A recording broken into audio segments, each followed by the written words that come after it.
There are 5 giant multinational corporations who control virtually all 14,000 radio stations in America, all 5,000 television stations, 80% of our newspapers, all of our billboards, and most of the large internet content providers. So there are 5 guys who are deciding what we hear as news and information. 11% of Americans now read papers, where you still can get some relevant news occasionally, but the rest of us get our news primarily from the traditional corporate-owned media, which have no ideology except for their own pocketbooks. America forms its opinions by information is provided to them. And common sense will tell you that if the information that you get from your mainstream media is misinformation or disinformation or even a lie, then common sense will tell you that the opinion is an extension of the lie. Now, unfortunately, America, and indeed the rest of the world, is getting information that's being massaged, it's being spun, it's being prepared for them for consumption. We say we've got freedom of press in this country, and some folks have said that you've got freedom of press as long as you own it. Well, who owns the media? And when I say that, I mean it not literally, but as far as who controls the information that goes out in the media. An example, NBC is owned by General Electric, and General Electric is one of the top 10, if not top 5 defense contractors. Is NBC going to expose a news story that might in some way impede a contract negotiation, which can mean a lot of money for General Electric? I don't think so. So the point here is that we have elected officials, both Republicrats and Demopublicans, that cater to who?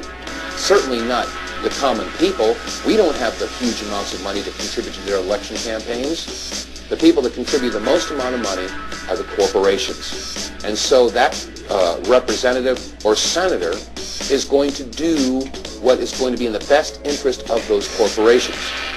So if the corporations are controlling and influencing our elected officials, we must also take a look at the mainstream media. Who pays the bulk of the advertising dollars that keep the mainstream network news going? It's the major corporations. So what we have now is we have corporate control of elected officials, corporate control of the media, and this is why some people are now calling it the corporate Borg, because they have assimilated several different areas of our entire society. The corporations control agriculture, technology, manufacturing, industry, education, communication. They control our elected officials. This is not a government of, by, and for the people. It is a government of, by, and for the corporation. And by definition, when business controls government, that is inescapably fascism.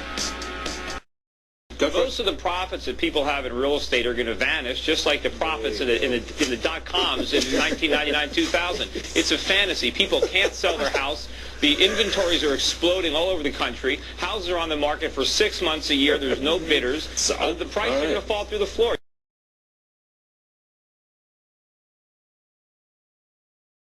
This devolution of the American press began in 1988 when Ronald Reagan abolished the Fairness Doctrine. We were stunned because up until that point we were allowed to do legitimate news, and suddenly we were ordered from the top to carry propaganda, carry Republican right-wing propaganda.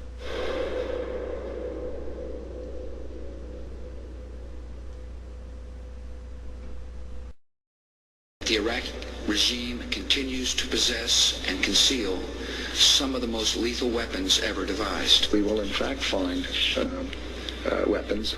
We know where they are. They're in the area around Tikrit and Baghdad. And we believe he has in fact reconstituted nuclear weapons. The regime is seeking a nuclear bomb.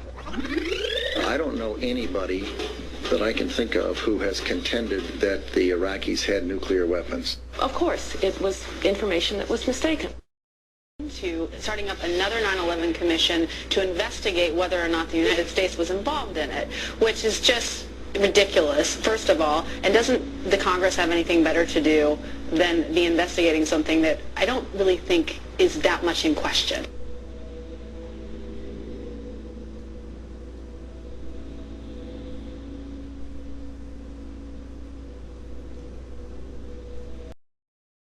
There's like all these 9/11 truther people, and they're saying that 9/11 was an inside job because we were attacked by like 19 terrorists that took over our country with like box cutters, and the United States didn't even, send up one F-16, but, well, I got news for you people, okay, because I saw on ABC and CBS and NBC and Fox and CNBC and CNN and all these other news stations that's not the case, okay? Some terrorists attacked us, and it was Bin Laden, okay? And I have to believe my news stations because they know what's going on. They do. They really know what's going on, and I'm going to believe them over you any day.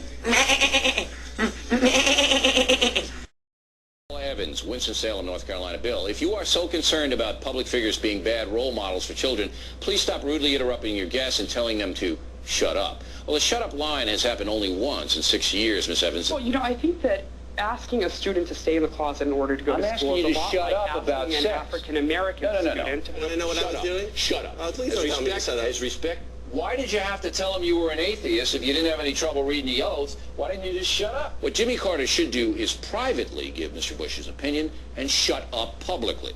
That would be best for the country. And it is our duty as loyal Americans to shut up once the fighting begins. Once the war against Saddam begins, we expect every American to support our military, and if they can't do that, to shut up.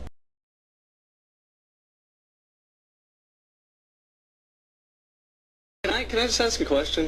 Sure. What is Fox News? It's just a parade of propaganda, isn't it? It's just a festival of ignorance. Why 1 million people are dead in Iraq? Come on, this is ridiculous. What's the point of this? This is insane. Well, I love people Fox at home, News. go outside. Go hug your children. You should be more. Well, Fox you should be more worried. Love your family. And you get all the news at Fox. You get all the news you can at Fox News.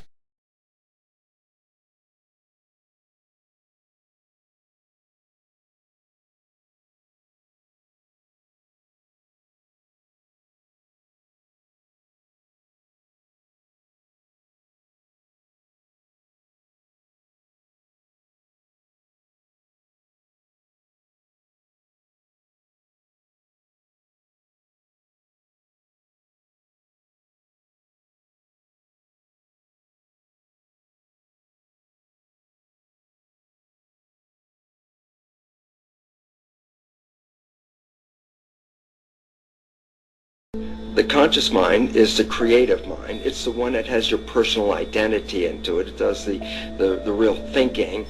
And then there's a subconscious mind. Well, there's no entity in it. The subconscious mind is the equivalent of a tape player. It records behaviors, and then at the push of a button plays a behavior. It's automatic. It's a very convenient thing because then we don't have to relearn all the time. Once you know it, you can make a pattern.